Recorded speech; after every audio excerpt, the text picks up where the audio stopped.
کہ روزے کا ثواب اللہ نے کیا رکھا ہے۔ تو اللہ ہمیں توفیق دے روزے رکھنے کی۔ تو اس سے پہلے ہم اپنے دلوں کو صاف کر لیں۔ کسی کی نفرت ہے اس کو صاف کر دیں، بغض ہے، حسد ہے، کینہ ہے۔ کینہ ہوتا ہے کسی کو نقصان پہنچانے کی نیت، یہ بغض سے زیادہ بڑی چیز ہے۔ تو اس قسم کی جتنے بھی ہمارے دل میں منفی چیزیں ہیں، یہ ہم اللہ سے مانگ کے اپنے دل کو صاف کر دیں تاکہ ہمارے روزے قبول ہوں۔ اور خاص طور پر اگر ماں باپ کی نافرمانی ہے تو رمضان میں اس کی بخشش نہیں ہوتی۔ ماں باپ کے پاؤں پکڑ کے معافی مانگ لیں۔ اگر شراب کی عادت ہے تو شرابی کی بھی بخشش نہیں ہوتی، توبہ کر لے تو سب معاف ہے، تو اس سے بھی ہم توبہ کریں۔ اور رشتہ داروں سے برا سلوک ہے تو اس سے بھی ہم توبہ کریں اور ان سے ملیں، جا کر جھک جائیں۔ اور جھک جانے میں اللہ نے عزت رکھی ہے۔ اور کسی کے بارے میں دل میں کینہ ہے، یعنی اس کو نقصان پہنچانے کی نیت اور ارادہ ہے، اس سے بھی توبہ کریں تو انشاءاللہ ہمارے روزے اللہ کی بارگاہ میں قبول ہوں گے۔ آخری رات اللہ فرماتے ہیں کہ دن کے روزے اور رات کے قیام کی وجہ سے میں نے ان کے سارے گناہ معاف کر دیے۔ اور اللہ تعالیٰ نے ہر امت پہ روزہ فرض کیا ہے۔ ہمارے لیے روزہ آسان کیا ہے کہ ہمارے لیے سحری بھی ہے اور ہمارے لیے افطاری بھی ہے۔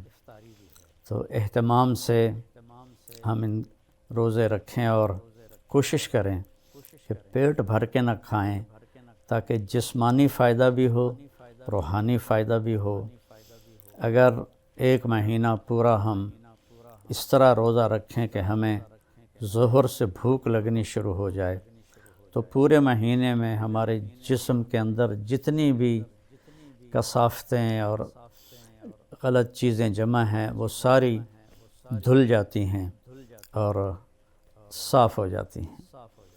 تو رمضان کا مطلب ہے جل جانا۔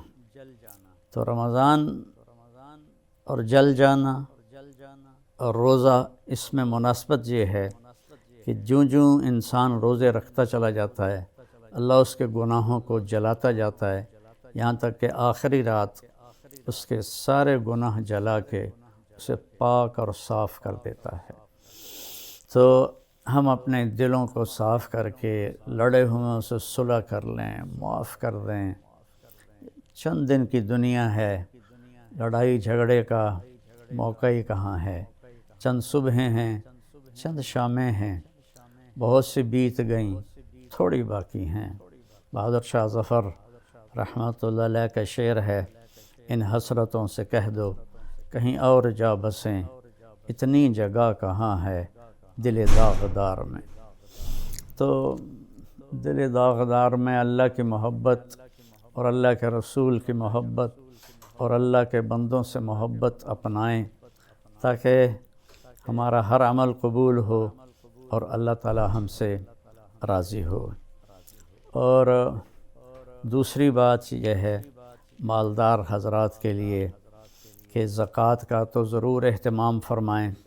بہت غربت ہے اور بہت مہنگائی ہے، ہمارے گناہوں کی سزا ہے کہ مہنگائی کا عذاب ہے ہمارے اوپر۔ جو اللہ ہی ٹالے تو ٹالے، تو ہم سب اللہ کی بارگاہ میں توبہ کریں اور کھل کے مال خرچ کریں، زکوٰۃ بھی دیں، زکوٰۃ سے بڑھ کر بھی دیں، اور ڈھونڈ کر خاص طور پر ان لوگوں کو جو سوال نہیں کرتے اور گھر میں فاقہ ہے، انہیں تلاش کر کے ہم اپنا مال خرچ کریں کہ جو ہم نے خرچ کر دیا وہ ہمارا ہو گیا، جو ہم نے بچا کے جمع کر لیا وہ مرتے ہی پرایا ہو گیا، پتہ نہیں اولاد کا ہے یا کس کا ہے، تو زیادہ سے زیادہ اللہ کے نام پر مال خرچ کریں، غریبوں کو ان کو ڈھونڈ کر، مریضوں کو، روزہ رکھنے والے روزہ رکھ نہیں سکتے ان کو ان کی امداد کریں، تو اللہ تعالیٰ آپ کے اس مال کو جہنم سے بچاؤ کا ذریعہ بنائے گا۔ اور کسی سے ناراض ہیں تو اس کو معاف کر دیں، کوئی آپ سے ناراض ہے تو اس سے جا کے معافی مانگ لیں، تو ہمارے روزے انشاءاللہ قبول ہو جائیں گے۔ کثرت سے تلاوت کریں قرآن کی۔ بخاری شریف کی روایت ہے، کانا رسول اللہ صلی اللہ علیہ وسلم اجود الناس، اللہ کے نبی سب سے زیادہ سخی تھے، وَأَجْوَدُ مَا يَكُونُ فِي رَمَضَانَ حِينَ يَلْقَاهُ جِبْرِيلُ يَأْتِيهِ كُلَّ لَيْلَةٍ فَيُدَارِسُهُ الْقُرْآنَ، اور رمضان میں آپ بہت زیادہ سخی ہو جاتے تھے جب جبریل آتے تھے، روزانہ رات کو آپ جبریل کے ساتھ قرآن کا دور فرماتے تھے۔